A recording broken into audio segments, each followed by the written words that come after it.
Sebagian besar mata pencarian warga Lahat merupakan petani seperti kopi, padi, karet, serta kelapa sawit. Khusus bagi petani kopi, untuk meningkatkan hasil produksi biji kopi, sebagian petani kopi di daerah ini mengembangkan budidaya tanaman kopi dengan teknik sambung.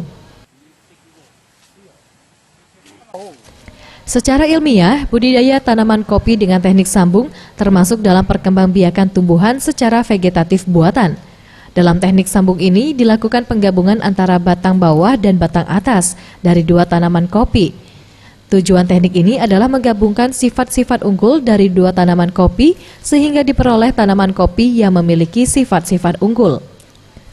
Budidaya tanaman kopi dengan teknik sambung ini dapat diterapkan pada bibit ataupun tanaman kopi yang sudah tua.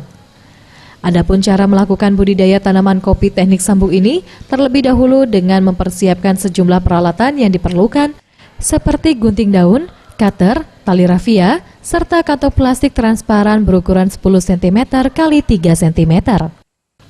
Selanjutnya, persiapkan batang bawah yang diperoleh dari bibit asal biji dan persiapkan pula batang atas yang berasal dari tunas air yang berumur 3-4 bulan. Tunas ini dipotong dengan panjang sekitar 5-6 cm. Di kalangan petani kopi di daerah Lahat, teknik budidaya tanaman kopi seperti ini dikenal dengan sebutan kopi-kopi setek atau teknik sambung.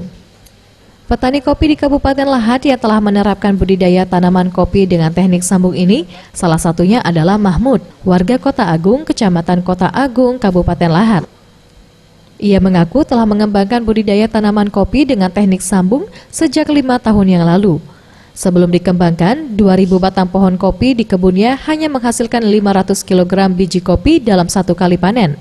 Setelah diterapkan, tanaman kopi miliknya mampu menghasilkan 2 kali lipat biji kopi dalam satu kali panen. Dan budidaya tanaman kopi dengan teknik sambung juga menghasilkan ukuran buah yang lebih besar. Ini sejarah kopi saya ini dulu. Sebelum dicangkok, hasilnya kurang memuaskan kalau dibandingkan dengan yang sudah dibudidayakan ini. Karena dulu areal kebun saya ini lebih kurang 2.000 batang pertamanya. Tapi setelah saya stek ini, alhamdulillah hasilnya. Waktu dia kopi pertama, kopi lokal dulu, hasilnya 500 kilo, 300 kilo. Tidak pernah nyampe seton. Tapi alhamdulillah setelah saya stek, saya budidayakan, saya cangkok, alhamdulillah sekarang itu pernah sampai 2 ton, sampai 2,5 ton.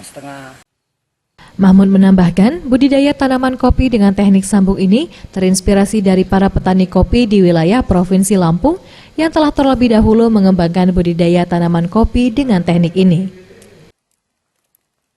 Zulfikri, Sriwijaya TV.